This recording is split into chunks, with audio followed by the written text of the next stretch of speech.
It began with the light, or rather, the absence of it. Across the vast sweep of the known world, the sun dimmed. No storms announced its retreat. No winds howled. Just a strange stillness. A dull grayness that settled over everything like a veil of ash, thin and dry. From the eastern shores of the Byzantine Empire to the remote forests of Britannia, the skies grew quiet. The daylight hours became brief and colorless, and something deep within the rhythm of life began to falter. The year was 536 AD, a year that no poet would commemorate, no monument would celebrate. And yet, according to modern scholars, it may well have been the single worst year to be alive. Imagine waking to a world where the sun no longer behaves as it should, not vanished entirely, but pallid and suspended behind a haze so thick that its light no longer warms the earth. Day after day, this twilight lingers. Crops fail to ripen, trees forget when to blossom, rivers run sluggish under coats of unexpected frost, and the people, farmers, monks, merchants, children, look to the skies in quiet confusion, waiting for a change that never seems to come. They do not yet know that a massive volcanic eruption, or perhaps more than one, has unleashed untold tons of ash and sulfur into the upper atmosphere, forming a sun-blocking shroud that would linger for years. They do not yet realize that this darkness is only the beginning, and that what lies ahead is a slow-motion catastrophe, a series of cascading failures that would echo across the globe for more than a decade. Contemporary records are scarce, but they are haunting in their consistency. Procopius, the court historian of the Eastern Roman Empire, wrote of a sun that gave no light as if it were in eclipse and remained without brightness. In Ireland, annals recorded a failure of bread from the years 536 through 539. In China, a dense fog was reported that dimmed the light for months. And in the Andes, ice core samples show a sudden, violent change. A freeze so sharp that it left its signature in the chemical memory of the Earth itself. In that year, the temperature dropped suddenly across much of the Northern Hemisphere. Summers grew cold and short. Snow fell in regions where it did not belong. Fields yielded only husks. Livestock weakened. Hunger crept into homes. And still, the skies would not clear. But the people living through 536 did not have the language of climate science. They spoke not of volcanism or sulfate aerosols, but of omens and signs. The dimming of the sun was interpreted through spiritual lenses, through prophecy, through dread. It was an age already steeped in uncertainty. And now, even the heavens had grown untrustworthy. What makes 536 so haunting is not only the darkness itself, but how invisible its origins remained for so long.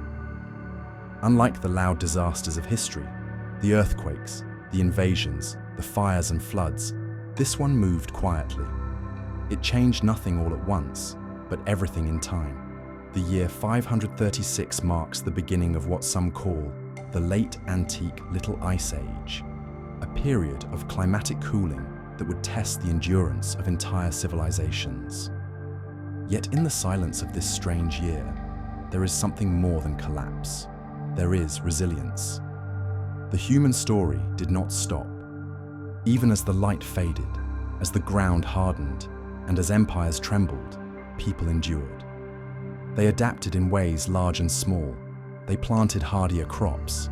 They moved toward warmer regions. They turned inward, toward faith, toward family, toward whatever hope remained. This is the story we will tell, not merely of disaster, but of quiet human survival during one of history's coldest, darkest decades. Over the next few hours, we'll drift gently through the half-lit world of the 6th century, weaving together science and memory, archaeology and story. We'll walk slowly through the mystery of the sun's disappearance, the shadows it left behind, and how the people beneath that dim sky carried on. Because even in the darkest year in human history, the light, however faint, never fully vanished. The sun rises now as it once did. It climbs into a sky that is, most days, blue and wide. Its warmth touches rooftops, forests, and oceans just as it did before, just as it always has. The light, so easily assumed today, was once a mystery. Once, not so long ago, in the arc of time, it faltered. It dimmed. And for years, the people of the world looked up at it and wondered, had something broken? Would it ever return? They did not have the answers. They had no telescopes, no climate models, no way to know what had risen from deep within the earth to cloud their world. But they lived beneath that sky anyway. They woke up, they cooked, they mended things, they sang. And slowly, they made a new kind of life beneath a sun that forgot how to shine, and eventually remembered. The story of 536 AD does not end in disaster. It ends in continuity. Not the continuity of empire or monument, but of life itself, stubborn, tender, and deeply human. The people who lived through those strange years left few bold records, but they left everything that matters: the survival of language, of family, of song, of planting hands and listening hearts. Their resilience echoes forward into us. And now, centuries later, we can see what they could not: the shape of their suffering, the scale of the silence, and the slow, patient return of light. We see it through trees, through ice, through ancient ash and forgotten chronicles. We know now what veiled the sun. We know now why the crops failed, why the frost came early, why the skies turned grey and the world went quiet. What they called mystery, we call science. But the awe is the same. Because even today, under modern skies, there is something in us that responds to light and dark not with indifference, but with reverence. We light candles when things feel heavy. We gather at dawn for the promise of new beginnings. We look up at the sky and feel something ancient stir, the same something they felt so long ago beneath a world turned grey. Their story is not just a warning, it is a mirror. It reminds us that the earth can change suddenly and without explanation, that societies bend under pressure, that comfort is fragile. But it also reminds us of what endures when so much else falls away: community, memory, adaptation, and the quiet strength to go on. No one alive today remembers 536, but the world does, in glaciers and coral, in ruins and rituals, in the caution built into calendars and the hope baked into spring festivals. The past does not vanish, it becomes the soil we grow from. So we close this story, not with fear, but with gentleness. The people of 536 could not predict the future. They could only live in their present, one fogged with uncertainty, but also filled with care. And in doing so, they handed us not just their endurance, but their perspective. The next time the sky dims, even for a moment, think of them. The monks copying manuscripts by candlelight, the farmers planting seed into cold, hard earth, the children chasing one another across frost-covered meadows, the hands holding hands beside a dying fire. Think of the world beneath that long, pale sun. And remember, even then, the light returned. There is something quietly humbling about knowing that an entire generation once lived in a world where the sun no longer shone as it should. Not for days, but for years. That children were born beneath grey skies and may not have seen a truly bright day until they were old enough to remember it. That entire cultures, for a time, lived in a kind of twilight, uncertain of what had come, unsure of what would return. The year 536 is often called the worst year to be alive, but perhaps that title, while useful, misses something deeper. It invites us to focus on collapse, on suffering, on crisis. And while those truths are real, while the hunger, fear, and silence were immense, there is another layer to this story that whispers just beneath it. One not of catastrophe, but of persistence. Because even in the dimmest years, people endured. they cooked what they could. They repaired roofs with fewer tools, stored grain with more care, leaned closer to their children when the cold returned too soon. They adapted, not out of heroism, but because that is what people do. The instinct to survive is quiet, steady, and deeply human. It does not need drama. It needs firewood, a patch of earth, a lullaby. What makes the story of 536 so resonant is not its distance from us, but its closeness. We too live in a time when the world can feel unpredictable, when seasons shift in ways we didn't expect, when news travels faster than understanding, when the systems we depend on show their cracks. And just like those who looked at a dim sun and wondered what it meant, we are left to ask, how do we respond when the world changes without our permission? The people of the 6th century had no certainty. They had no global understanding of volcanic ash, no models for famine relief, no vaccines to halt a plague. What they had were relationships, rituals, memory, and endurance. They leaned on one another. They turned to their stories. They found meaning where they could, in weathered altars and returning birds and bread that finally rose again. We often imagine the past as distant, colder, rougher, simpler. But the people who lived through 536 were not so different from us. They feared for their families. They argued and laughed. They looked to the sky for answers. They carried grief and gratitude in the same breath. And they too had moments of beauty, even in the darkest years. A blooming flower in a summer that almost didn't come. A candle still burning after a long night. And perhaps this is what darkness teaches us, that light is not something we are owed, but something we tend. That stability is not permanent, but precious. That even the hardest years pass, not quickly and not without cost. But they do pass, and when they do, the way we have cared for each other matters more than what we have lost. The legacy of 536 is not just about what went wrong. It is about what held firm, the invisible threads, the soft rituals, the way people planted again even when they feared the frost, the way they told stories even when there was little to celebrate, the way they remembered, not to dwell, but to guide. There is a quiet dignity in this kind of endurance. It asks for no recognition. It leaves few monuments, but it shapes the world in its own way, forming the hidden bedrock beneath every future age. So when we look back at 536, we can see it not just as a year of ash, but as a moment when the light within people grew more important than the light above them. A reminder that the worst years are not only remembered for their suffering, but for the strength they reveal, in choices, in communities, in the courage to begin again. For more than 1,000 years, the strange dimming of 536 lived only in fragments. A line in a Byzantine chronicle, a monastic note about failed bread, a Chinese record of frost falling in summer. Scattered, unconnected, these pieces drifted through time without a name or explanation, like puzzle pieces locked in separate boxes. There was no grand discovery, no single moment of revelation. The past, when it finally began to speak again, did so in whispers, through tree rings, ice cores, soot deposits, and sulfur buried deep in ancient layers.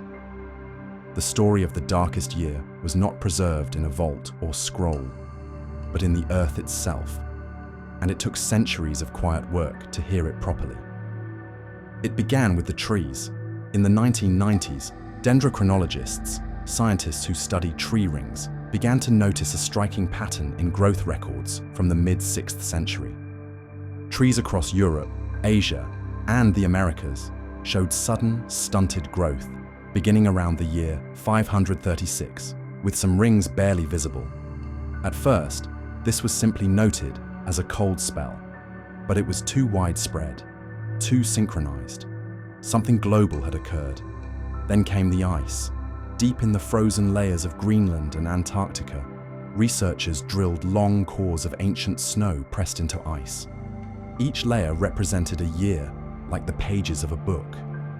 In the layers corresponding to 536, 540, and the years immediately following, they found elevated levels of sulfur and fine volcanic ash.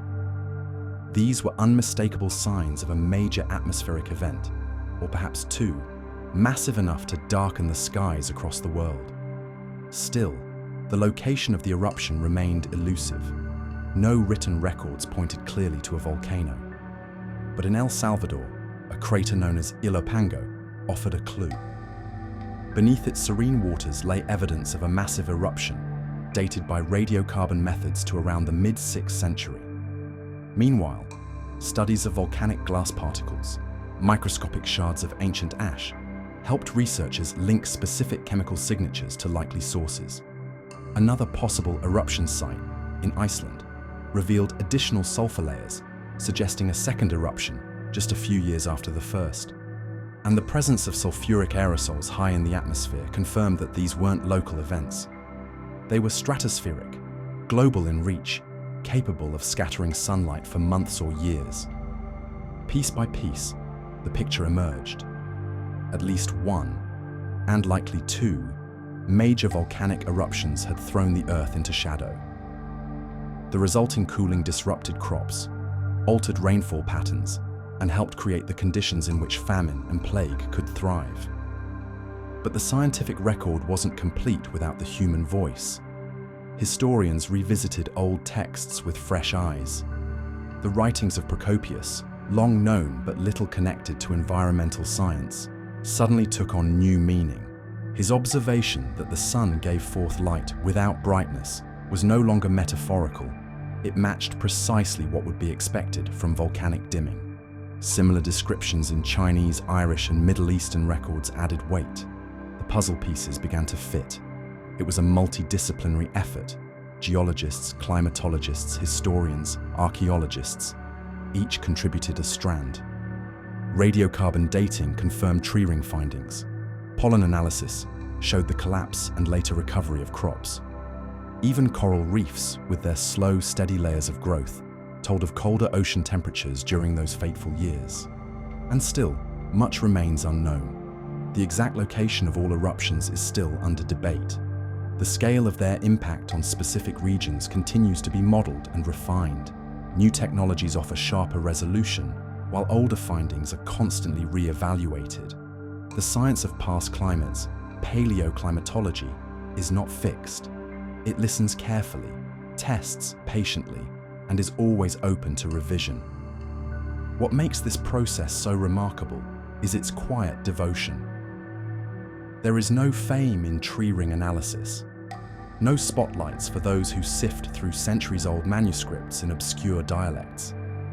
But their work brings the past back into view, not as legend, but as lived experience. It is through them that we know of 536. It is because of them that the silence of that strange year can now be understood not as myth, but as history. A global event, forgotten for generations, now visible once more through the careful stitching together of memory, nature, and time. And in that reconstruction lies a kind of reverence, not just for what was endured, but for the long, patient work of listening to a past that does not shout. Centuries later, few would remember the exact year the sun had gone dark. The scribes of the Middle Ages would read faint notations of strange cold or find references to years without bread, but the deeper context had already begun to slip beneath the surface of memory. And yet, its influence remained, embedded in the structures, habits, and even the thoughts of those who came after. For history often hides its roots in plain sight. The world of the 7th and 8th centuries, shaped by rising religions, shifting borders, and cultural revival, carried within it the ghost of 536. The people may not have spoken of it, but the world they inherited bore its marks. In the Byzantine Empire, the bureaucratic systems that emerged in the aftermath of Justinian's reign were more modest, more regional. The dream of a reunified Roman world was quietly laid to rest, replaced by more practical governance. Local administrators, often drawn from the clergy, became crucial links between state and village. This pivot, from imperial centralization to localized stability, was, in part, a lesson learned during the long decade of disruption. In Western Europe, the quieter rebuilding of monastic communities provided a foundation not just for spiritual life, but for education and literacy.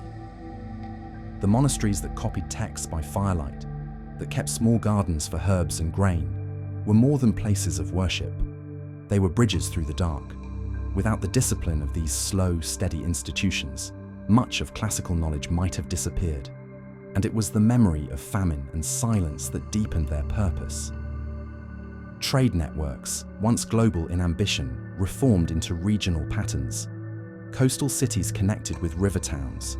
Caravan hubs shifted. The grand intercontinental exchanges that defined earlier centuries became rarer, but the connections that remained were more resilient. In time, they would grow again. But the paths had been redrawn by necessity. Religions, too, bore the imprint of these years. The rise of Islam in the 7th century emerged within a cultural landscape shaped by the instability and spiritual questioning of the 6th. The Prophet Muhammad was born just a few decades after the darkest year, into a world still marked by trade collapse and climatic shift. The conditions that had softened the authority of older empires and shaken long-held traditions created fertile ground for new revelation. In Christian Europe, saints who were said to have healed the sick or protected their communities during plague became central to local identity. Pilgrimage routes were mapped, shrines built.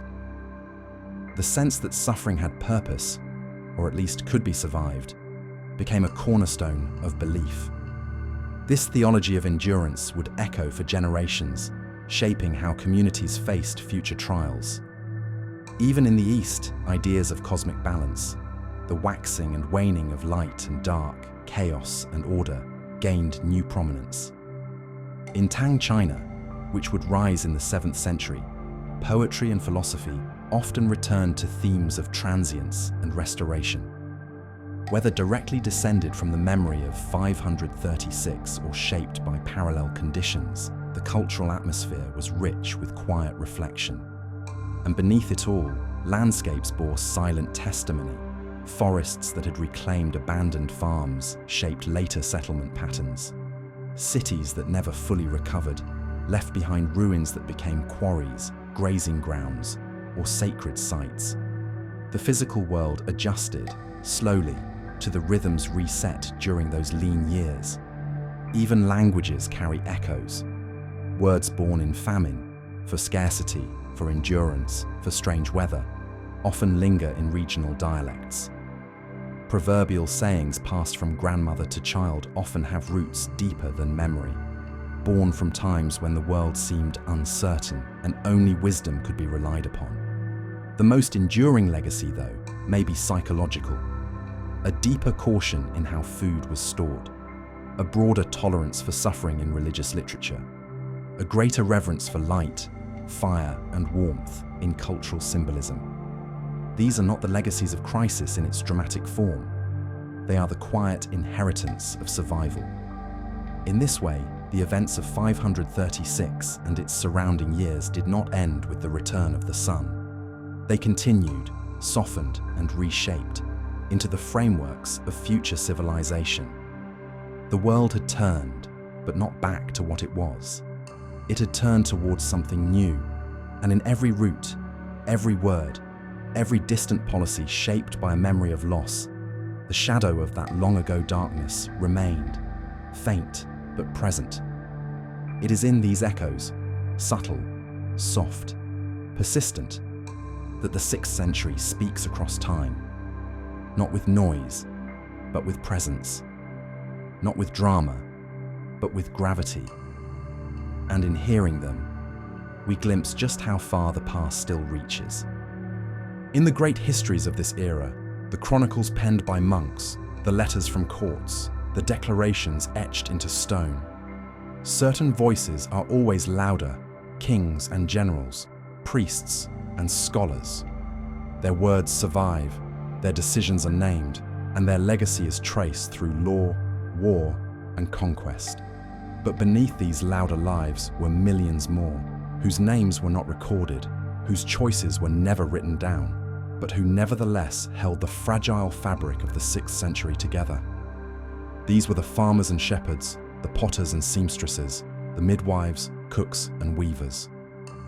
The unnamed hands that sowed the fields again when the frost finally lifted, the backs that carried children through famine, the eyes that kept watch beside the sick when no priest or physician came. It was not through power or proclamation that the world was rebuilt. It was through repetition, the daily labor of survival, drawing water, patching roofs, grinding grain. These acts, so small in scale, became the foundation stones of recovery. When leaders faltered and systems failed, it was the quiet persistence of ordinary people that ensured life did not vanish. In every village, it was women who often bore the invisible weight. They rationed food, preserved seeds, cared for the ill when medicine was scarce. They remembered the old recipes that could stretch a few roots into a meal. They taught children the songs of their grandparents, even as the world outside grew unrecognizable. Their wisdom, passed mouth to ear, hand to hand, carried memory across the gap between eras. Children too played their part. Many had grown up without understanding what had changed, only that the world their elders spoke of, the one with warm summers and crowded markets, seemed distant, like a half-remembered dream. But children adapt. They found ways to play in frost-covered fields. They made toys from scrap, games from stories, and in their laughter, even if rare, there was renewal, life asserting itself. The elderly, if they survived the hardest years, became living libraries. Their memories were bridges to the time before. They were sought for advice, not just on when to plant or how to store grain, but on how to endure. What they had seen and remembered helped entire communities navigate the uncertainty of returning normalcy. And when they passed, they were mourned not as relics, but as roots. Craftspeople, those who worked in clay, wool, leather and wood, adapted to scarcity. Glazes changed when minerals were no longer available. Weaving patterns simplified to conserve thread. Blacksmiths repurposed old tools rather than forge new ones. Creativity was not stifled, it was redirected. The art of the 6th century became quieter, more functional, but no less human. And even in solitude, people contributed. A widow tending a small herb garden might have provided the only healing remedy for miles. A shepherd, moving his flock to unfamiliar pastures, ensured wool for spinning. A child fetching water made possible the baking of bread. Every act, however small, became part of a larger whole. These people, the forgotten majority, did not shape maps or issue edicts, but they shaped continuity. Without their labor, their adaptation, their willingness to rise each morning and try again, the empires and cities that historians so often emphasize could not have survived. And in their silence, there was strength. They did not need monuments or titles. Their legacy is found in the fact that the story continued, that the thread of human life, stretched but unbroken, moved forward through the worst of years. We may never know their names, but their footprints are everywhere, in the returning fields, in the rethatched roofs, in the worn tools passed from hand to hand, in the whispered lullabies that comforted a child as snow fell outside. They were the keepers of the world when it nearly came undone, not with glory or spectacle, but with care. And in that care, history endured. The silence of the 530s and 440s had not only dimmed the skies, it had stilled the world's movement. Trade slowed, diplomacy frayed. The great arteries of communication that had once linked empires and enclaves fell into a kind of hibernation. But now, as warmth returned to the air and the threat of plague began to recede, something stirred. The roads reopened, not all at once and not without hesitation. The damage of the past decade could not be undone with a single harvest or one clear summer. But slowly, steadily, the wheels of commerce began to turn again. Rivers that had once carried grain and cloth once more bore the weight of cargo boats. Desert caravans resumed their winding paths. Port cities, long quiet, lit their docks with torchlight at dusk, ready once more to receive sails on the horizon. In the Eastern Roman Empire, the imperial court encouraged the return of merchants. Justinian, nearing the end of his long and turbulent reign, issued edicts to support trade and revive taxation. Weights and measures were reaffirmed, ships were repaired, roads patrolled once again. Trade with Egypt, the empire's vital source of grain, resumed in earnest, and the great cisterns of Constantinople began to fill with the hum of activity once more. To the east, Persian markets reawakened. Silk from China, glassware from Syria, spices from India, all found their way again into the bazaars of Ctesiphon and Nishapur. The Silk Road, long weakened by disease and famine, began to pulse faintly with life. Though some routes had changed and others fallen silent, the overall arc of connection was returning. And with the merchants came more than goods. Ideas, too, began to travel once more. News of far-off lands, stories of saints and scholars. Technologies preserved in one region found their way to another. Medical knowledge passed from court physicians in the Middle East to monastic infirmaries in Europe. Translations of ancient texts crossed linguistic boundaries, carried by scribes, traders, and wanderers alike. In North Africa, Berber trade networks slowly reasserted their place. Gold and salt again crossed the Sahara in measured caravans, linking the Mediterranean world to sub-Saharan Africa. In the Arabian Peninsula, oases became vibrant once more with travelers, and the ports of the Red Sea resumed their age-old function as bridges between continents. Meanwhile, in the Indian Ocean, maritime trade slowly picked up its pace. Dhows sailed between the Persian Gulf, India, and East Africa, carrying ivory, pepper, pearls, and textiles. The monsoon winds, predictable as ever, guided sailors who had long waited for the world to steady itself. And though cargoes were smaller and the flow of commerce cautious, it was enough to breathe life back into once sleepy harbors. In the Far East, China remained fragmented, but its ports along the Yangtze and South China Sea continued to welcome foreign ships. The economy remained mostly internal for the time, but silks, lacquerware, and porcelain still found distant buyers, tokens of continuity amid political change. Even in Northern Europe, where the Roman road system had largely disintegrated, local trade routes began to re-emerge. Rivers served as highways once more, connecting the small but growing centers of power among the Merovingians and Anglo-Saxons. Amber, iron, and cloth moved from hand to hand, from village to village, forming a quiet lattice of economic renewal. But if the reawakening of trade was steady, it was also transformed. The networks that reformed after the long crisis were not identical to those that had come before. Old hubs had weakened. New centers emerged. The balance of power among cities and regions shifted subtly. The loss and movement of peoples had redrawn the map, not in bold lines, but in gentle, persistent reshaping. And those who traveled these routes, merchants, pilgrims, diplomats, did so with new awareness. The memory of famine and plague rode with them. Markets were more cautious. Credit was offered more conservatively. Warehouses were built with redundancy in mind.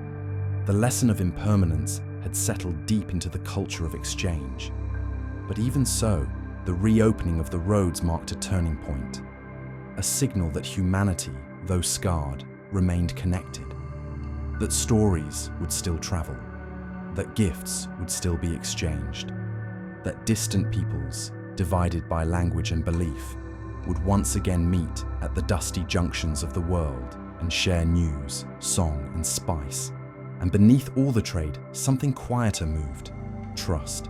Fragile at first, and never absolute, but enough. Enough to begin again. Once the skies had cleared and the harvest began to return, something lingered, not in the air, but in the mind.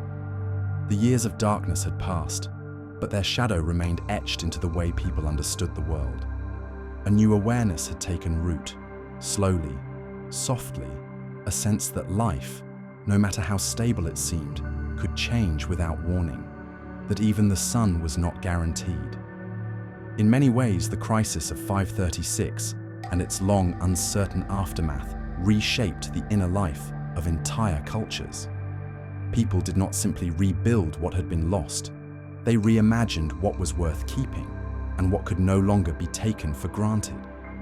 The experience left behind a deeper humility before nature and a sharper appreciation for the fragile balance of daily life. Time itself felt different. In the classical world, time was often seen as a steady ascent, progress, order, improvement. But after years when the sun refused to rise fully, when seasons blurred, when children were born into silence and sickness, the idea of time changed. It became more circular, more cautious. Days were measured in tasks completed, not plans made. Years were marked not by conquest or calendar, but by survival. People began to think in terms of cycles, of hardship and relief, loss and return. Agricultural calendars were rewritten, often more conservative than before. Planting came later. Harvests were guarded more carefully. Communities began to store not only food, but knowledge, a kind of cultural reserve, passed on in stories, songs, and careful instruction. They had learned what it meant to be unprepared. This new caution did not lead to fearfulness, but to a quiet wisdom, a kind of mental resilience. People knew now that the earth could change beneath their feet, that the skies could turn grey and stay that way. And yet they had lived. This knowledge shaped the character of a generation. It also deepened spiritual life. Faith, already central in many regions, took on new tones. In the Christian world, the suffering of the previous decades was woven into theology, as trial, as purification, as preparation for a better age to come. Preachers spoke not only of sin and salvation, but of patience, endurance, and the value of simple acts. A shared understanding grew that strength was found not in avoiding hardship, but in walking through it with grace. Elsewhere, similar shifts occurred. In Zoroastrian texts of the period, we see greater attention to cosmic balance, a fragile equilibrium between light and darkness, order and chaos. In the Buddhist traditions of East Asia, texts emphasized impermanence, suffering, and compassion with new urgency. In indigenous cultures, especially in northern climates, stories began to reflect themes of interruption and return, of winters that overstayed, of animals that went silent and came back changed.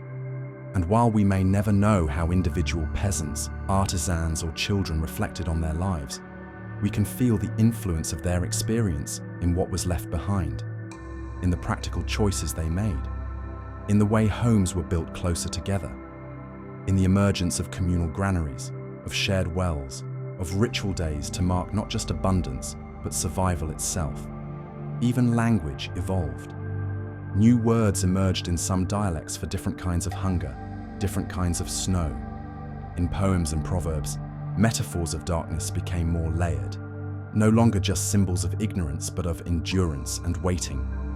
The concept of hope became quieter, more grounded, not the expectation of rescue, but the belief that something small could grow again, given time. This shift in thinking did not erase ambition, it tempered it. Rulers still dreamed of glory, cities were still built, but underneath the outer expressions of power, a more cautious worldview had taken root, one that remembered the fragility of light, the price of forgetting the Earth's rhythms. It is difficult to measure such changes. They leave no monuments, but they linger in behavior, in architecture, in song. They shape how people prepare, how they teach, how they remember. And perhaps, in that slow transformation of thought, from entitlement to attentiveness, from control to coexistence, lies the true legacy of the world's darkest year. not destruction, but perspective. But it did not come all at once. There was no sudden burst of sunlight, no single spring where everything bloomed as before. But over time, imperceptibly at first, the world began to warm again. The air, once thin and sharp with cold, grew a little softer. The skies, long dulled by ash and haze, lightened slowly, revealing blue once more. And though famines still lingered and memories of plague remained raw, something had begun to change. The earth was healing. By the late 540s and into the 550s, growing seasons became more predictable. The narrow rings in trees, once marks of near-dormant summers, widened once again. In the soil, green returned. Crops planted in doubt now yielded enough to store. Herds, long diminished, began to grow.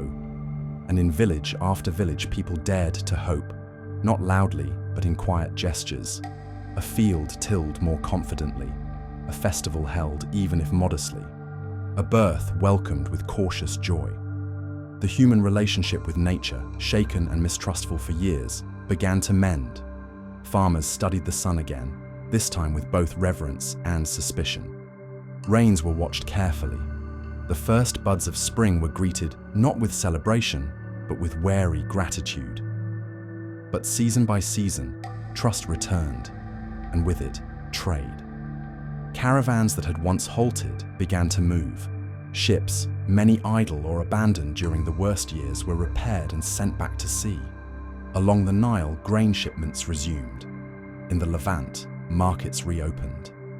Along the Silk Road, traders once more stitched together the fragmented world, carrying silk and spices, news and stories. The great arteries of exchange, not only of goods but of ideas, pulsed again. In Constantinople, life resumed its rhythm. Though fewer in number, the city's inhabitants emerged from the long shadow of plague. The state reasserted its authority, collecting taxes, repairing roads, and encouraging rebuilding. The Hagia Sophia, completed during the worst of the decade's gloom, stood now as a beacon of resilience, its dome towering above the city, catching the full light of the sun once more. Elsewhere, similar signs appeared. In rural Gaul, churches once half abandoned were reoccupied and restored. In Italy, civic life gradually resumed. Even in far northern lands, some abandoned farmsteads were reclaimed, their fields tilled once more, their walls rebuilt with cautious hands. What had been lost could not always be replaced, but the instinct to repair, to return, remained strong. Faith, too, evolved. The spiritual frameworks built during the dark years did not vanish with the light. Instead, they grew deeper, more textured. Saints who had been credited with protecting villages from plague or famine became central figures of devotion. Pilgrimages increased. Sacred wells, groves, and shrines drew visitors once again. People did not forget the trials they had endured. They sanctified them. Children born during or just after the crisis came of age in a different world, one shaped by their parents' caution, but also by the slow return of color and rhythm. They learned not only the songs of sorrow, but those of recovery, and they brought with them a resilience woven from memory and renewal. Nature, too, remembered. Forests reclaimed abandoned fields, but coexisted with new plantings. Rivers that had once flooded unpredictably found steadier courses. Bird migrations resumed their ancient paths. Insects, bees especially, returned to once empty orchards. The balance, while still fragile, was reassembling itself, as though the earth, after a long breath held in, was finally exhaling. What makes this period so remarkable is not how quickly the world recovered, but how gradually. The resilience of life was not loud, it was quiet, rooted in daily acts. Planting, mending, praying, rebuilding. No empire declared a great recovery. No single leader could claim victory over the sky. And yet, through 1,000 humble decisions, the 6th century slowly emerged from its long winter. This was not a golden age, Not yet. But it was something precious, a return to possibility. A time when people, scarred by hunger and loss, still chose to believe that the world could once again support their lives, that the sun might stay bright, that the seeds might grow, that tomorrow might finally look like tomorrow again. And perhaps most remarkably, they did not rebuild the world exactly as it had been. The crises had changed them. They planted different crops, built homes differently, prayed with new urgency, shared stories of what had been endured. The past had not vanished, but neither had it fully returned. What rose in its place was something new, a quieter world perhaps, but one with deeper roots. By the middle of the 6th century, much of the known world had bent under pressure. The sun had dimmed, the air had chilled, and the rhythms of life had fallen out of tune. And while the immediate crises, famine, plague, migration, were beginning to recede, their deeper consequences were only just beginning to unfold. In the silence that followed the worst of the disaster, something strange happened.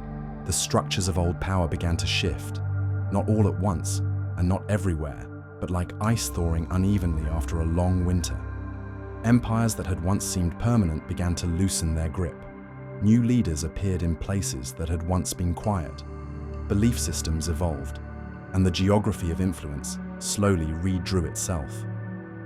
In the Eastern Roman Empire, Justinian had survived plague and upheaval, but his vision of renewed Roman glory had dimmed. His wars in Italy, meant to reclaim the western provinces, dragged on with dwindling returns. The treasury strained under military spending and famine relief. The once expanding borders now held still. Cities like Antioch and Alexandria, though culturally rich, suffered population loss and economic stagnation. The capital endured, but its glow had cooled. To the west, the old Roman world continued to dissolve into patchwork kingdoms. The Ostrogoths, Visigoths, and Franks, so recently conquerors, now turned inward, managing famines, rebuilding cities, integrating migrating peoples. The Merovingian kings in Gaul faced unrest and realigned their courts. Alliances shifted, law codes were rewritten. A quieter, more localized politics emerged, one built not on imperial decree, but on land, kinship, and fragile trust. In Britain, the Roman roads had long fallen silent. What remained were scattered kingdoms and small wooden halls, ruled by local chieftains and petty kings. But it was in this fragmentation that something new stirred. Christianity, carried by Irish monks and continental missionaries, took deeper root in the post-Roman landscape. Old pagan traditions blended with new rites. Hilltop crosses replaced standing stones, and even in the coldest reaches, chapels were raised, small lights of faith in a land still healing. Further east, the Persian Sassanid Empire reeled from the same pressures. Though less directly affected by the plague, it too saw trade routes contract and local revolts simmer. Provinces along the empire's vast perimeter grew harder to govern. The once golden path between Ctesiphon and the Mediterranean grew more uncertain, and Zoroastrian priests began to lose their dominance as local cults re-emerged and Christianity spread more widely. And in the Arabian Peninsula, the cultural soil was being prepared for something new. Trade disruptions and climate shifts forced tribes to reconsider alliances, and political power began to coalesce in places like Mecca and Medina, cities that, just decades later, would birth one of history's most profound transformations. Islam had not yet arrived, but the groundwork, social, economic, and spiritual, was already being laid. In South Asia, the Gupta Empire had already declined, but the climate disruptions further accelerated its fragmentation. Local kingdoms grew stronger, each developing its own artistic and spiritual traditions. The balance of power shifted toward the Deccan Plateau and southern coastal states, whose maritime links would grow in importance in the centuries to come. Meanwhile, in East Asia, the northern and southern dynasties in China struggled to maintain order. Climate-related famines and floods destabilized the countryside.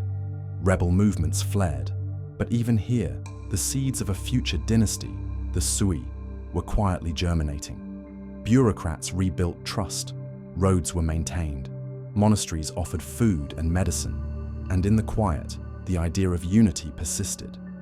What links these stories is not sudden revolution, but subtle transformation. The crisis of the 530s and 440s did not topple all thrones, but it reshaped the terrain they stood upon. It weakened what had seemed unshakable. It emboldened the small. It favored those who could adapt. And throughout the world, new systems of meaning began to take root. Local gods found new followers. Stories of resilience became foundational myths. Prophets and sages emerged, offering new interpretations of suffering, new frameworks for understanding a world that had grown unpredictable. People turned not only to the past for comfort, but to visions of a different kind of future. The darkness had taken much, but in its wake, the world did not return to what it had been. It moved forward, slowly, unevenly, into something new. When food grew scarce and the sun dimmed, when entire villages disappeared into the cold fog of abandonment, not everything was lost. Some things, songs, stories, symbols, survived even when the people who once carried them did not. These cultural echoes drifted quietly through the 6th century like embers, carried not in monuments or maps, but in memory. In the absence of thriving cities and grand projects, culture contracted into closer spaces. It retreated into homes, into hearths, into language shared around fires. The loudest expressions of civilization, architecture, theatre, expansive trade, were hushed. But the softer expressions, those rooted in ritual and rhythm, took on new importance. In the long winters and lean summers, memory became a form of warmth. In the Byzantine world, chants filled the domes of churches like incense. The kontakion, a form of sacred hymn, rose to prominence during this period, offering theological reflection and communal comfort in one. These songs were carefully composed, memorized, and passed from voice to voice, not only acts of devotion, but of preservation. They carried language, melody, and emotion from one generation to the next, even when the world outside seemed unstable. Further west, the oral traditions of Celtic and Germanic tribes found renewed strength. In regions where writing was rare, history was remembered in recitation. Bards and skalds wove genealogies, myths, and moral tales into verses that could be carried in the mind.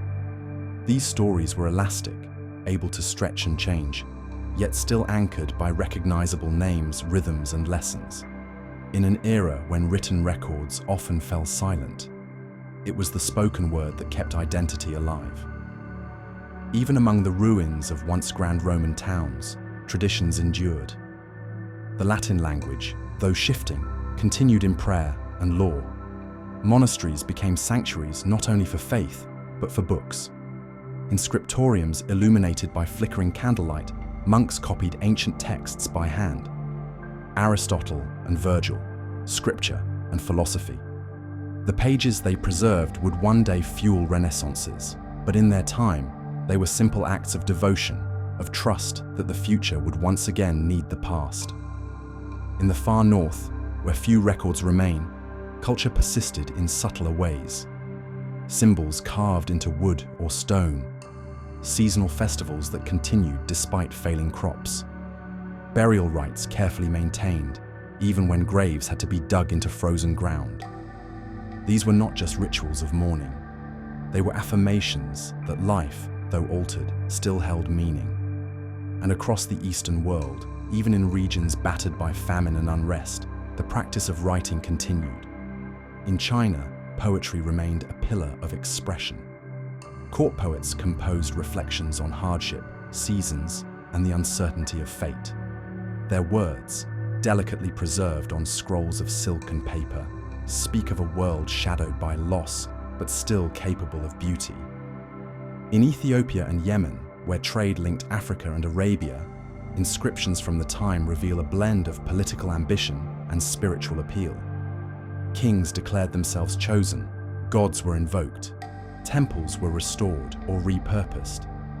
Even amid drought and disease, people carved their hopes into stone. What unites all these expressions is not grandeur, but persistence. The 6th century was not a time of great invention or expansion. It was a time of endurance, and culture, like people, adapted to survive. It became smaller, more portable, more intimate. Songs that once echoed in vast halls were now sung in small rooms. Stories once told to crowds were whispered to children before bed. Artifacts of a shared past, carried not in fleets or caravans, but in memory and voice. Even the tools of transmission changed. With fewer resources, materials became precious. Parchment was reused. Paints were mixed more sparingly. Simple carvings replaced elaborate sculpture. But meaning persisted, etched into bone, cloth, and story alike. This was not the end of art, or faith, or language. It was their turning inward, a recalibration of culture for a world that demanded patience and frugality. And in that turning, something vital was preserved. For centuries later, when the skies brightened and cities swelled once more, these quiet acts of remembrance would form the foundation of revival. The songs survived, the stories endured, and in their soft persistence, the spirit of a shadowed age remained alive, not as sorrow, but as testament. Long before scientists had words for aerosols or carbon, before satellites could scan the sky or data could be fed through global climate models, the Earth had already written its version of the story, quietly, faithfully, layer by layer. Beneath the ice sheets of Greenland and Antarctica, snow has been falling for hundreds of thousands of years, each flake a frozen whisper of the air it passed through.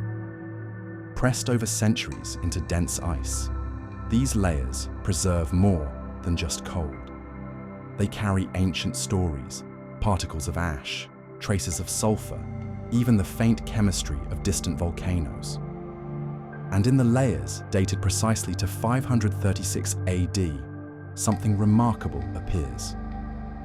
There, encased in the silence of frozen time, scientists have found sharp spikes in sulfuric acid, evidence of not one, but possibly two massive volcanic eruptions, one likely near the equator, the other in the northern hemisphere. The first likely came in early 536, the second in 540.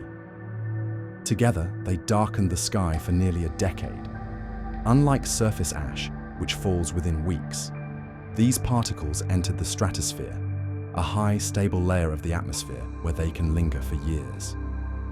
Once there, they scattered sunlight back into space, reducing the energy reaching Earth's surface. The result was a dimmed sun, cooler temperatures, and the strange twilight remembered by chroniclers around the world. Tree rings too tell this tale. From the highlands of Scandinavia to the mountains of California, trees record each year's growth in rings of light and dark. Wide rings mean warm, bountiful summers. Narrow ones signal hardship. And in the mid-530s, tree rings across much of the northern hemisphere grow painfully thin, sometimes nearly disappearing. Growth slowed, in some cases, to a halt. The trees, like the people beneath them, were waiting. Even ocean sediment offers its voice. Layers of silt from deep under the sea record changes in wind, temperature, and rainfall. In the years following 536, these records show disruptions to monsoons, cooler sea temperatures, and shifts in ocean currents. Coral reefs display stress bands, like scars, formed in years when sunlight and warmth failed them. And though the eruptions remain officially unlocated, some evidence points to Central America, perhaps El Salvador, where a volcano known as Ilopango may have erupted around this time with devastating force. Another candidate is Rabaul in Papua New Guinea. Wherever they occurred, the blasts were large enough to alter global weather, a rare and sobering reminder of how the Earth can change its own climate without human involvement. But nature did not simply record catastrophe. It remembered resilience too. Over time, the tree rings widened again. Ice core acidity returned to baseline. Coral growth resumed. Rivers returned to familiar patterns. Slowly, subtly, the Earth began to right itself, and the clues left in its body, in tree trunks, lake beds, stalagmites, and glacier layers, tell a story of healing as well as hurt. What makes these records so remarkable is how long they waited. The Earth wrote its account and buried it in layers of silence, where it lay undisturbed for over 1,000 years. Only in the last few decades have we learned to read it. A frozen column of ice, drilled from a polar shelf, becomes a scroll. A cross-section of tree bark becomes a witness. A sliver of coral pulled from a reef becomes a timeline. These are not dramatic revelations. There are no glowing runes or sudden discoveries, just faint traces. Dust in the ice, a thin ring in wood, a drop in ancient rainfall, clues left by a planet that remembers everything. And in reading these signs, modern science finally gave a name to the shadow that passed over the 6th century. Not divine wrath or celestial omen, but a volcanic veil, born of fire and ash, that circled the globe and cooled the sun. Still, even this knowledge is young. Researchers continue to debate which volcanoes were responsible. Some believe there may have been a third eruption, smaller but still impactful. Others study how different regions responded, why some cultures adapted better than others. New technologies bring new questions, but the story, it seems, is still being told. For those who lived through it, the cause remained a mystery. But now, centuries later, we have begun to piece together their world. Not through prophecy, but through the patient memory of the Earth itself. By the time the plague receded and the last of the ash settled from the skies, the world was still dim. Not as dark as before. The sun had begun to return faintly, like a candle flickering after a long wind. But the damage was done. The rhythm of life had been altered. People no longer spoke of bad years. They spoke of the bad years, a period that stretched so long it began to feel like the new shape of time itself. Historians today refer to this stretch as the beginning of the late antique Little Ice Age, a climate anomaly that lasted more than a century. Temperatures remained low, weather remained erratic, and though the crisis of 536 was the ignition point, its effects unfurled slowly, unevenly across decades. The worst passed within 10 to 15 years, but its echo lingered in the generations that followed, in memory, in story, in the choices people made long after the sun had returned. The mood of the 6th century can be glimpsed in the silences of its records. Fewer grand construction projects, fewer inscriptions carved into stone, a general sense that ambition itself had drawn inward. Cities didn't collapse overnight, but they quieted. Fewer markets, fewer births, more monasteries, more places of retreat. Life had not ended, but it had turned toward endurance. In village life, days became shorter by necessity. Work began late and ended early in the dim, uncertain light. Fuel for fires became more precious. Woodcutters ventured farther to find dry timber. In colder regions, communal fires replaced individual hearths, not only for warmth, but for morale. Families shared space more closely. Walls were patched more often than rebuilt. And across the continents, people began to live with smaller expectations. Meals became simpler. Flatbreads, legumes, preserved vegetables, dried meats when available. With famine came innovation. In Northern Europe, wild grains and roots were reintroduced into the diet.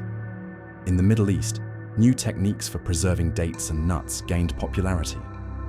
Recipes became less about taste and more about survival. Even so, in these modest meals, something communal remained. Families still gathered. Prayers were still said. Children who had never known the brightness of pre-536 sunlight were growing older now.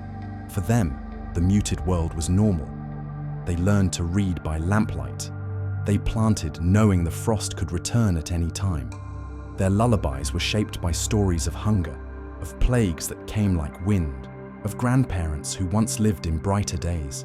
And yet they laughed, they played, they carved toys from wood, helped tend goats, chased one another through frostbitten fields.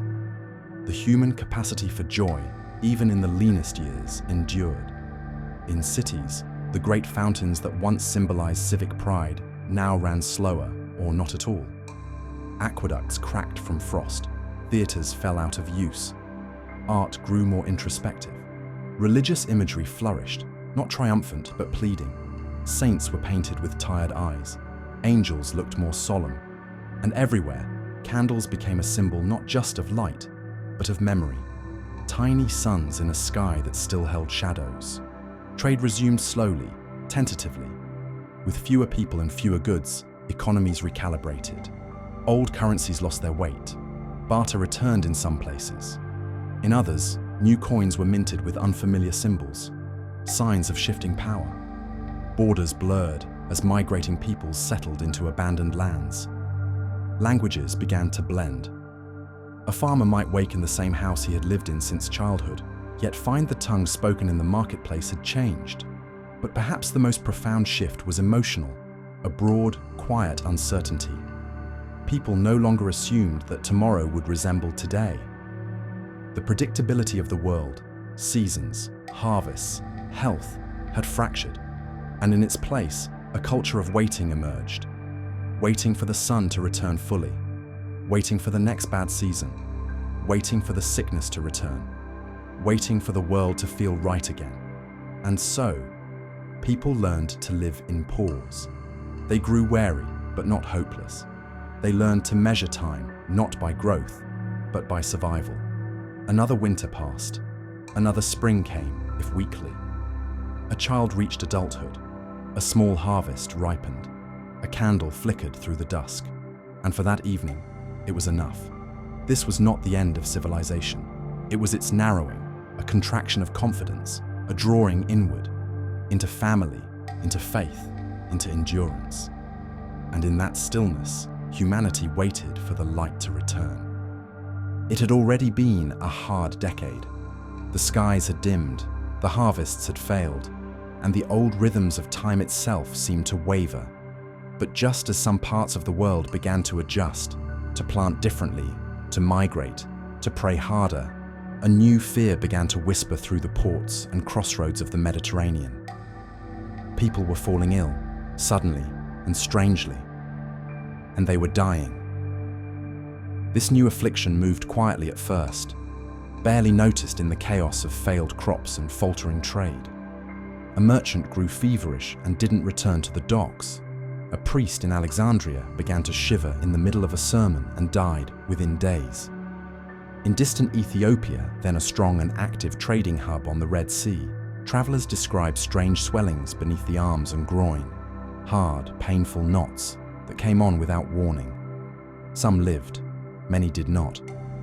By 541 AD, just 5 years after the sun had dimmed, the disease had found its way to Constantinople. And there, under the vaulted ceilings of the imperial capital, it began to devour. This was the plague of Justinian, the first recorded pandemic of bubonic plague in world history. Caused by Yersinia pestis, the same bacterium that would one day be known for the Black Death of the 14th century, this earlier wave spread swiftly along the routes of trade, war, and migration. Weakened by years of famine and cold, the population was more vulnerable than ever. And now, death traveled by rat, by flea, and by ship. According to the Byzantine historian Procopius, whose words carry both clarity and horror, the plague arrived without warning. People became feverish, confused, and swollen. Some died in a day, others lingered in delirium. The sick filled the streets. The dead began to pile up. Justinian himself fell ill, though he recovered. Many others were not so lucky. At its peak, some sources suggest that 5,000 to 10,000 people died each day in Constantinople alone. Whether these numbers are precise is less important than the weight of their meaning. The city had become a place of mourning. Corpses were stacked in public buildings, churches, even reservoirs. Burial pits were dug in haste. Workers stopped collecting bodies, either from exhaustion or fear, and the air grew thick with the scent of death. But the plague was not confined to the city. It radiated outward along the veins of the empire, across Asia Minor, into the Levant, through North Africa, and west toward Italy and Gaul. The disease moved silently, sometimes leaping ahead by ship, sometimes following the steady rhythm of marching armies or displaced peoples.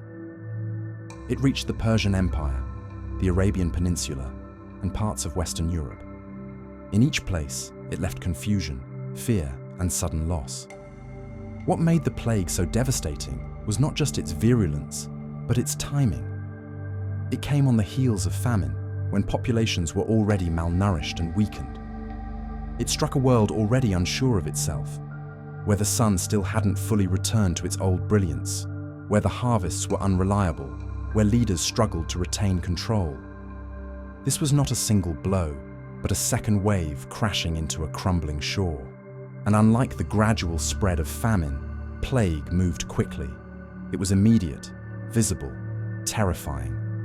It changed how people interacted. Touch became dangerous. Commerce slowed further. The sick were avoided, sometimes abandoned. Superstition blossomed. Prayers intensified.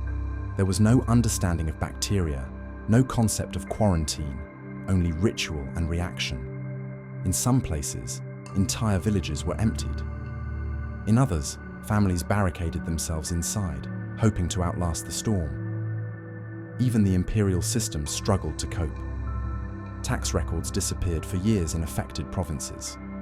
Military campaigns were delayed or failed entirely. Trade routes collapsed as merchants feared distant ports. The economic networks that had once bound the Mediterranean world began to fray at the edges. And yet, life did not vanish. Even in the shadow of death, people went on. Survivors gained some immunity. Communities adjusted. Funerary rites evolved. Stories began to spread of miraculous recoveries, of saints who protected the faithful, of cities spared by chance or prayer. The plague burned through populations, but did not erase them. And in the aftermath, a strange quiet returned. Fewer mouths to feed, more land left untouched. A heavy silence, but also the beginnings of recovery. And for those who lived through all three, who had watched the sun grow dim, seen the fields fail, and buried their neighbors one by one, the 6th century must have felt like the unraveling of something ancient. The end of an age, told not through conquest, but through the slow fading of light and life alike. Far from the great domes of Constantinople and the teeming markets of Alexandria, the north lay under a deeper silence. In what is now Scandinavia, among the thick forests, winding fjords, and icy highlands, the darkness of 536 was not merely an omen, it was an immediate threat. For here, life clung to the edge of survivability, even in good years. And now, under skies that no longer warmed and seasons that no longer turned, that edge began to fray. These were lands of short summers and long winters, where people had long lived in harmony with the land's rhythms. Their survival depended on knowing when to sow and when to slaughter, how to store, how to fish, how to share. But now, the signals they relied upon, the returning birds, the softening of the soil, the melting of the snow, no longer arrived as expected. Spring came late, or not at all. Summer was cold and hesitant. And then, suddenly, the frost returned. Archaeological records from this period tell a quiet but chilling story. In Sweden and Norway, dozens of small farmsteads, especially those in high-altitude regions, appear to have been abandoned. Excavations reveal tools left behind, hearths grown cold, and storehouses emptied of their contents. These were not the signs of violent conflict, but of retreat. A decision, perhaps, that staying was no longer possible. Pollen analysis from lakes in the region shows a sharp decline in cultivated plants beginning around 536. Forests began to reclaim farmland. The trees returned because the people had left. In a region with no written history of the time, the silence of the soil is the only record. And yet, even in silence, there are echoes. Burial patterns changed. Trade goods vanished from graves. Ritual objects were no longer deposited in lakes or bogs. Something had shifted. A loss of stability, a disruption of faith, or perhaps simply too few people left to carry the traditions forward. The Sami people, indigenous to the far northern reaches, may have fared somewhat better, adapted as they were to nomadic herding and seasonal migration. But even their movements would have been altered by the changing snowpack, the thinning of herds, the shifting behavior of reindeer. In a world that once moved with the sun, everything now felt unmoored. Legends from centuries later may carry faint memories of these times, sagas of long winters, of wolves growing bold, of ice that would not melt. Whether these stories recall 536 directly is impossible to know, but the landscape remembers. Layers of peat, frozen soils, and forests that grew over forgotten fields still whisper of a time when light failed and people vanished into the dark. It's possible that some communities relocated, moving closer to the coast, toward fish-rich fjords or better protected valleys. Others may have been absorbed into larger kin groups, leaving their ancestral land behind for the promise of more stable conditions elsewhere. Still others, lacking the strength or resources to move, may have simply endured, thinning in numbers, adapting diet and ritual to the new normal, waiting for the warmth to return. What's striking is the quietness of the evidence. There are no monuments to the lost, no mass graves, no ruins of burning cities, just a pattern of absence, growing slowly over the years. A barn no longer repaired, a field no longer ploughed, a home no longer warmed. This is how history sometimes turns, not with the clash of armies or the fall of capitals, but with a silence spreading over the land like frost. And yet, even here, in this distant, cold corner of the world, people survived. Not all, and not without hardship, but enough to pass on memory, enough to one day plant again, enough to tell stories by firelight about the year the sun forgot them, and the long wait until it remembered. Far to the east of the fading Roman provinces in the west, Constantinople still stood, resilient and resplendent, its walls thick, its streets paved, its basilicas domed like mountains of marble. It was the jewel of the Eastern Roman Empire, or what we now call Byzantium, and in 536 AD, it remained the seat of power for one of the most enduring institutions in world history. Yet even here, in a city long fortified against siege and war, the slow-motion calamity of the darkened skies found its way in. Emperor Justinian sat upon the throne that year, a ruler both admired and feared. He had grand ambitions: to restore the glory of Rome, to codify its laws, to bring order and piety to a fragmented world. But ambition, however imperial, could not warm the air or sweeten the grain. As the sunlight faded and the seasons turned strange, even the strongholds of empire began to feel the pressure.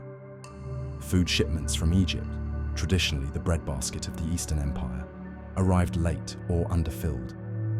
Grain prices in Constantinople began to rise. Bakers, once subsidized by the state to provide cheap bread to the masses, reported shortages. Riots did not break out immediately, but tension rose like steam. Citizens grumbled in the forums. Priests held longer vigils. The markets, once vibrant with color and sound, grew quieter, subdued by anxiety. Justinian, ever the strategist, moved quickly to maintain the illusion of order. He released stores from state granaries, issued coinage to stabilize trade, and made public appearances in the churches. A ruler among his people, visibly praying for divine mercy. But the emperor, too, was constrained by the world he could not control. Diplomacy faltered as foreign courts faced their own famines. soldiers on the distant frontiers grew restless. And the people, who once looked to the palace for stability, began instead to look skyward, wondering whether their leaders could do anything at all. In the countryside, imperial tax collectors found their work increasingly difficult. With fields lying fallow and harvests decimated, there was simply less to tax. Some provinces begged for relief. Others simply withheld payment, unwilling or unable to part with what little remained.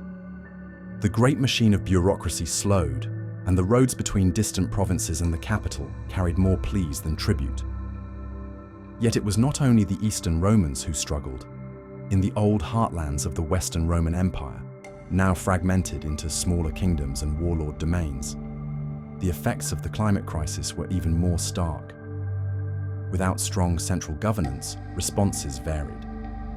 Some local rulers imposed harsh measures to control grain hoarding or fix prices. Others leaned into patronage, feeding their people from personal stores to win loyalty.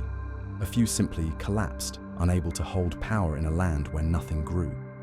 In Gaul, the Merovingian kings faced unrest. In Italy, Gothic rulers watched their war efforts falter as supply lines grew unreliable. Across the former Roman world, cities contracted inward. Walls were patched but not expanded. Trade grew riskier. Markets flickered out.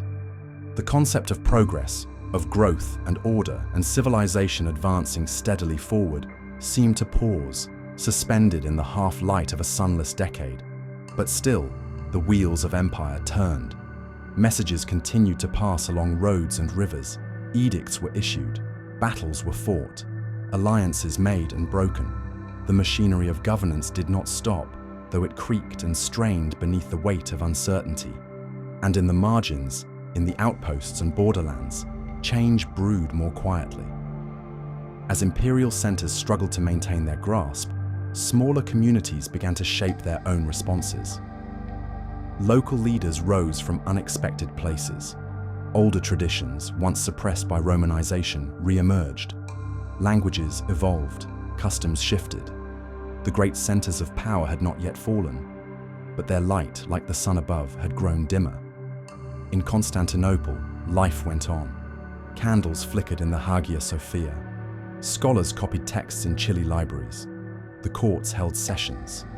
Children played in courtyards, but the cold remained. The hunger persisted. And across the empire, a silent question lingered like smoke in the air. How long could even the great cities endure if the sun no longer returned? The body hungers, but the spirit also seeks meaning. And in 536 AD, as the world grew colder and the sky dimmer, people across continents turned to their gods, their ancestors, their sacred texts and whispered traditions, searching not just for relief, but for understanding. In an age where nature was not separate from the sacred, but deeply entwined with it, the disappearance of the sun's warmth was more than a weather anomaly. It was a sign, a message from the heavens. Something had changed, and people believed they were being told something, even if they could not yet interpret the language. In Christian lands, the pale sun was seen through the lens of Scripture. Some remembered the words of Revelation, the apocalyptic visions of stars falling and the sun turning black. Was this, they wondered, the beginning of the end? Sermons were delivered in hushed tones. Monks copied verses by candlelight, their ink freezing in the chill of poorly heated scriptoria.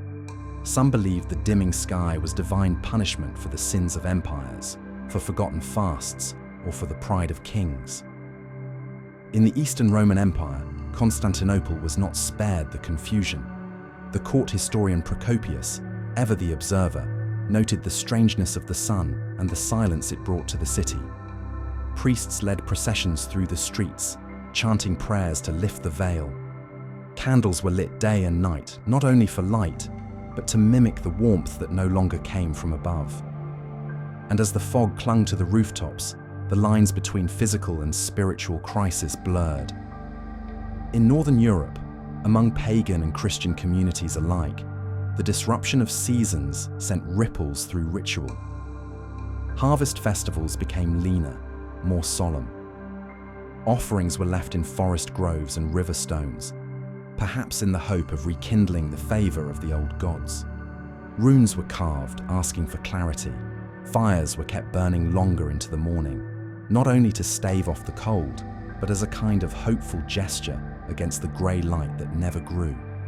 In the Islamic world, which had not yet formally emerged but whose roots were growing in the Arabian Peninsula, the year 536 would be remembered not through scripture, but through oral memory, a year of hardship, hunger, and strange weather.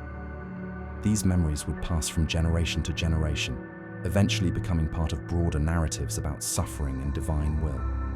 Further east in China, omens were part of the language of statecraft. When the heavens changed, so too did the mandate of heaven, the spiritual legitimacy of the emperor. And now, the heavens had clearly changed. Official records from the Northern Wei court describe strange mists, unusual cold, and celestial signs. One account mentions yellow dust in the air and failing crops as a result. Another speaks of a bright comet in the sky, seen as a harbinger of political upheaval. The emperor's court responded with rituals to restore balance. Temples filled with offerings. Astrologers consulted ancient texts, and among the people, rumors of dynastic decline began to stir. In the Americas, where volcanic activity and climatic shifts also left their mark, we find echoes of spiritual response in archaeological clues. Abrupt changes in ritual spaces, reorganization of ceremonial centers, and shifts in burial practices. While we cannot hear their words directly, the sudden changes in behavior suggest a culture seeking to rebalance itself against unseen forces. Throughout the world, prophecy flourished. Old texts were reopened, new visions were written, wandering seers found new audiences. People listened more closely to dreams, to signs in the behavior of animals, to patterns in the stars. In times of mystery, even silence becomes a message. But this was not merely fear. There was also comfort in ritual, in lighting candles, in gathering together to sing, in washing the body in sacred water, in retelling the stories of ancestors who had survived their own darknesses. In the act of faith itself, whatever form it took, there was a kind of resistance, a refusal to give in completely to despair. And so, beneath the shadowed sun, humanity prayed. Not always in words, sometimes in gesture, sometimes in stillness. In temples and huts, in churches and open fields, they looked upward, hoping that the sky would soon remember how to shine. When the fields stopped yielding and the skies gave no sign of change, many who could no longer endure began to leave. It was not a mass exodus, not a sudden wave of flight like a disaster movie might suggest. Rather, it was a slow unraveling, a quiet, weary migration of people moving away from lands that no longer fed them. In some places, it began with just a single family, setting off down a path that had once led to trade and now led to uncertainty. They packed what little they had, some dried grain, a cooking pot, perhaps a small idol or cross, and walked toward a rumor of better land. Others followed in their footsteps, or noticed the empty cottages left behind, and wondered how long they themselves could wait. Throughout northern and central Europe, the archaeological record shows a subtle but steady thinning of rural settlements around this time. In the highlands of Norway and Sweden, small farms that had clung to the edge of viability were abandoned. Hearths went cold. Roofs collapsed slowly under the weight of time and snow. No battles had been fought there. No armies had passed through. People simply stopped returning in the spring. These weren't long-distance migrations. Most people didn't have the means or knowledge to travel far. Instead, they moved from uplands to lowlands, from inland farms to riverbanks, from isolated villages to more populous towns, seeking shelter, kin, or simply more predictable weather. Those who had once survived through self-reliance were now drawn back into networks of shared dependence, even if those networks were strained. In the Byzantine East, Trade routes along the Mediterranean coast continued, but the flow of goods slowed. Merchant ships carried fewer wares, their hulls heavy with grain when it could be found. Port cities like Alexandria or Antioch saw increased movement of people from the countryside, many arriving hungry or sick. Some sought charity from monasteries, others hoped for work in garrisons, bakeries, or docks. A few carried goods to barter: wool, iron tools, dried figs, hoping to stretch what little they had into one more week of survival. Further east, in parts of Central Asia, nomadic tribes began to shift their seasonal routes. Pastures that had once sustained their herds now froze too long into spring. Water sources dried earlier in summer. The subtle pattern of movement, one that had endured for generations, began to change. As these groups moved, they pressed into new territories, sometimes displacing smaller tribes, sometimes clashing with settled farmers already struggling to hold their ground. Migration begat more migration. This movement was not only physical, but cultural. Ideas traveled with people, about the sky, about divine judgment, about new ways to pray or grow or govern. In times of crisis, belief spreads almost as quickly as hunger. And across the 6th century world, stories were being shared and reshaped. Tales of suns gone dim, of nights too long, of gods who turned their faces. These narratives traveled along with families and fueled both fear and hope. In isolated monasteries, monks began recording more than just scripture. They wrote about strange omens, eclipses that never ended, and wanderers arriving with hollow cheeks and distant eyes. These weren't armies or raiders, just ordinary people, unmoored. But not all migration was voluntary. In some regions, local leaders, fearing unrest or starvation, ordered the relocation of entire villages. In China, famine reports from the late 530s describe mass movements initiated by the state to redistribute labor and ease pressure on failing regions. In the Eastern Roman Empire, imperial officials moved surplus grain from Egypt northward, hoping to stave off shortages in the capital.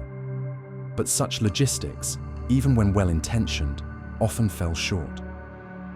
The roads were long, bandits waited in the hills, and the grain too often arrived late. What emerges from this era is a portrait of a world on the move, not in great marches or conquests, but in trickles. People moving because they had to, because staying meant hunger, because somewhere over the next ridge, someone had heard of a village where the fields still turned green. These were not just environmental changes, they were human ones. With every step taken away from a dying farm, a community was remade. Languages mingled, traditions blended, cultures shifted ever so slightly.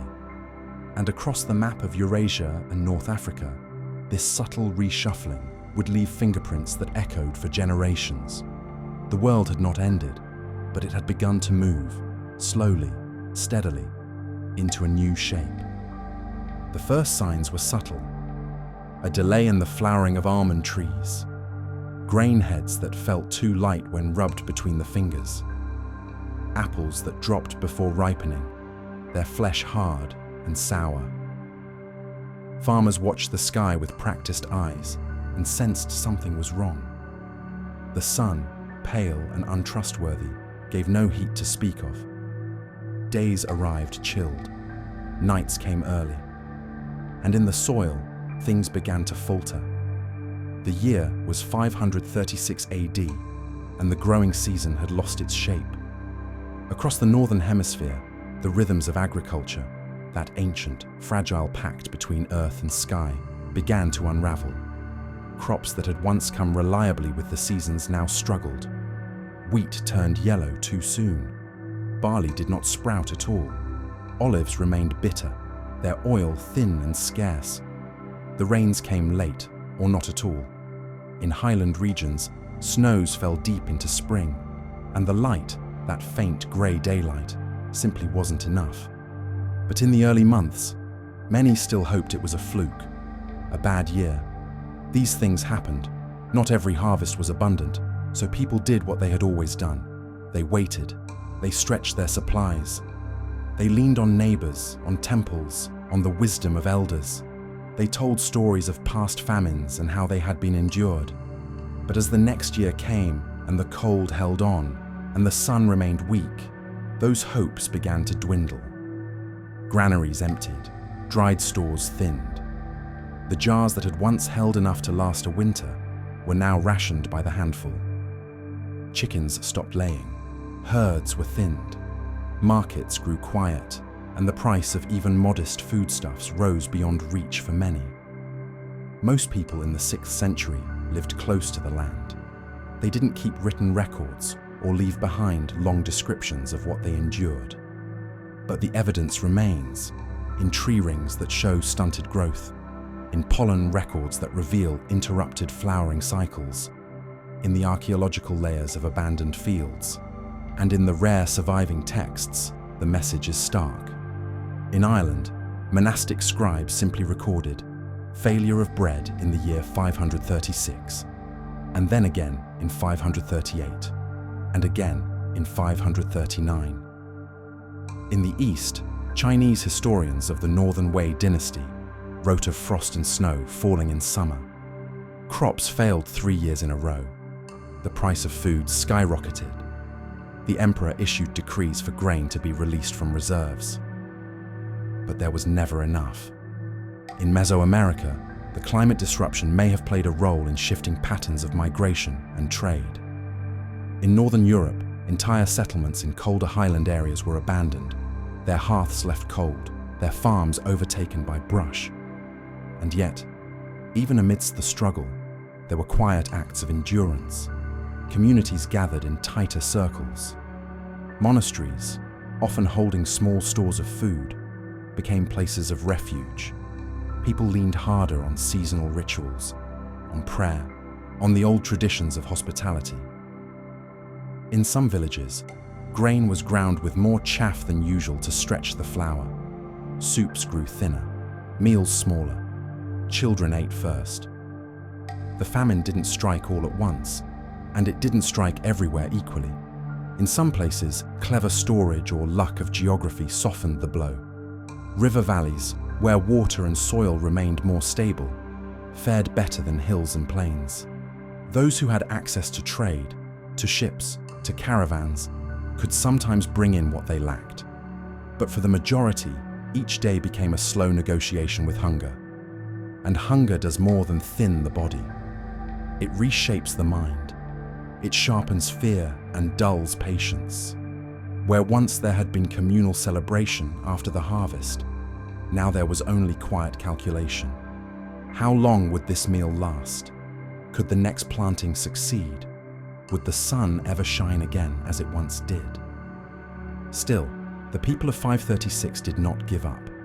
Even as the cold lingered and the skies refused to change, they planted again. They listened for birdsong. They looked for signs in the clouds. They whispered prayers to old gods and new ones alike. The world, though dimmed, was not abandoned, and in small, unseen ways, the work of survival went on. In every village, the first signs were small: a delay in the ripening of wheat, apples that refused to sweeten, barley that withered too soon. It was easy at first to believe the strange weather was a passing misfortune, an off-season, a poor yield, nothing more. But as the months stretched on and the pale skies remained unchanged, the signs grew harder to ignore. In the year 536, people who worked the land began to speak of a season that would not settle. Spring was too cold, summer was too short, autumn arrived too early. Crops planted in hope emerged stunted or not at all. The soil, without warmth, lost its rhythm. Rains came at the wrong time. Frosts arrived when they should not. And with every failed harvest, the quiet tension among communities deepened. Food in the ancient world was never taken for granted. Most people lived close to the edge of subsistence, storing just enough grain, legumes, or dried fruits to carry them through the lean months. A single bad year could be endured with caution, but 2 bad years in a row, or more, spelled crisis. In the years following 536, as the volcanic haze lingered and the world remained unnaturally cold, those stored reserves ran low. Families began rationing. Prices climbed in marketplaces where coins once bought sacks and now fetched handfuls.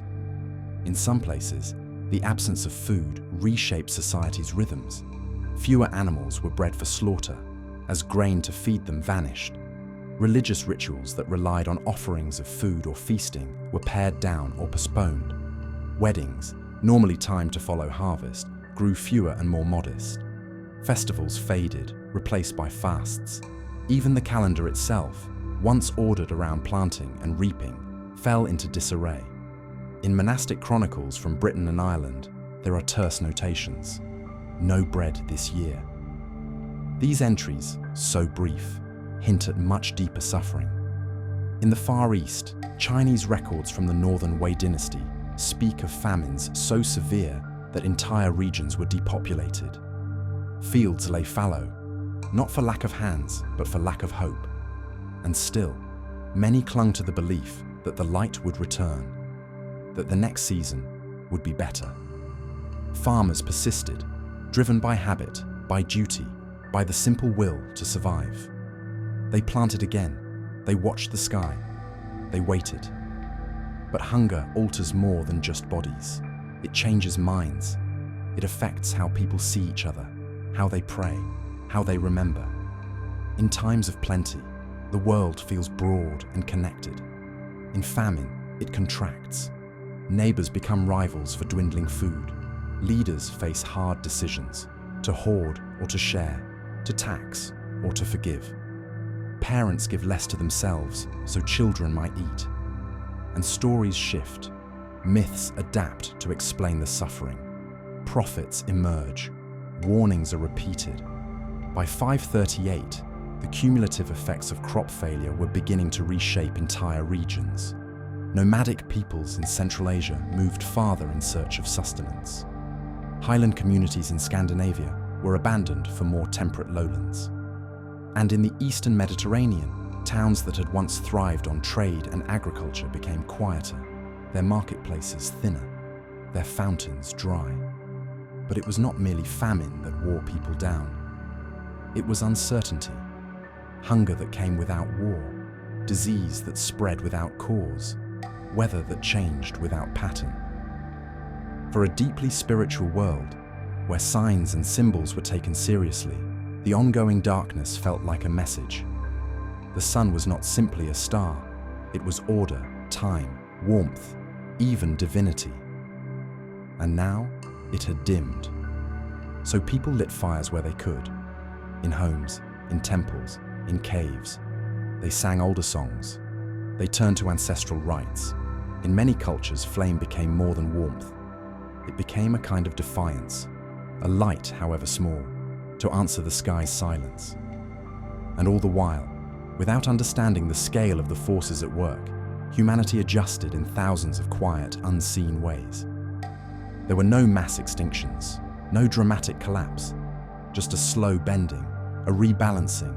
The world did not break in 536, it changed. Long before scientists could trace sulfur particles through layers of ancient ice, long before satellites could scan the atmosphere for drifting plumes, the people of the 6th century looked to the skies with eyes alone. And what they saw, or rather, what they no longer saw, would leave them disoriented, humbled, and quietly afraid. There was no thunderous explosion that rang across continents, no dragon-shaped cloud curling up from the earth, no dramatic fissure opening beneath the feet of trembling villages. If a great eruption happened, and we now believe it did, it occurred far away from centers of literacy and record-keeping, likely somewhere in the shadowed corners of the tropics. And so the world simply woke one day to less light, as if something had been spilled across the sky in the night. But centuries later, the Earth itself would begin to tell the story. It was not in books or scrolls, but in the preserved ice of Greenland and Antarctica, where layers build year after year like the rings of trees. Trapped within those frozen strata are tiny remnants of time, pollen, soot, ash, and the fingerprints of volcanic eruptions. And in the layers dated precisely to 536 AD, scientists have found something unmistakable. a sharp spike in volcanic sulfate, a telltale signature of something vast and violent. It likely began in the early months of that year, somewhere near the equator, perhaps in Central America or the Indonesian archipelago, though the exact volcano remains unconfirmed. What we know is that a colossal eruption sent immense volumes of ash and sulfur high into the stratosphere, where it spread like a grey shroud around the globe. Because the particles floated so high, they didn't fall back to Earth quickly. Instead, they lingered, scattering sunlight and cooling the air beneath. The result was a kind of artificial twilight, a sun that shone weakly, casting long shadows even at noon. Crops that relied on predictable warmth and light failed to ripen properly. Seasons blurred together. In some places, it snowed in summer. The Byzantine historian Procopius may not have understood the mechanics, but he described it with poetic clarity.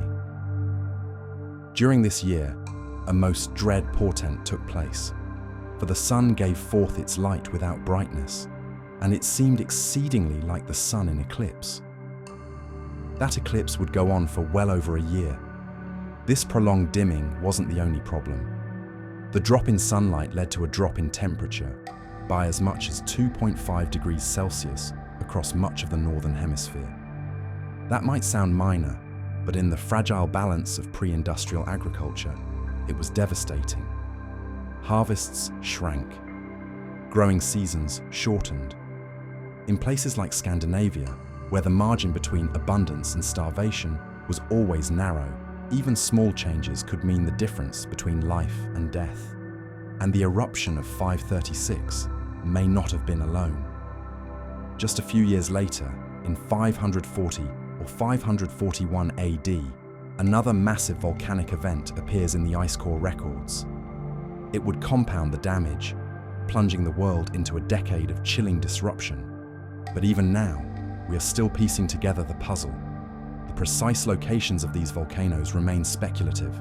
The full sequence of events, how many eruptions, how far apart, and exactly how they impacted specific regions, is still under study. But the evidence all points in one direction: a natural disaster so immense it altered global climate for years without ever showing its face to those who suffered through it. And yet most people in 536 did not know a volcano had erupted. They had no maps of the planet, no global news, no way to connect what was happening in their fields to a mountain thousands of miles away. For them, the darkness came from the sky, and so they searched the heavens for signs, for meaning, for warnings. Some blamed divine punishment, others feared omens. The sudden failure of the sun was not simply a meteorological event. It was a rupture in the world's order. A quiet but profound panic spread, not from screams or armies, but from a creeping sense that something deep had shifted, and that no one could say why. As the skies dimmed and the harvests failed, a new fear took root in the soil, that the darkness would never end,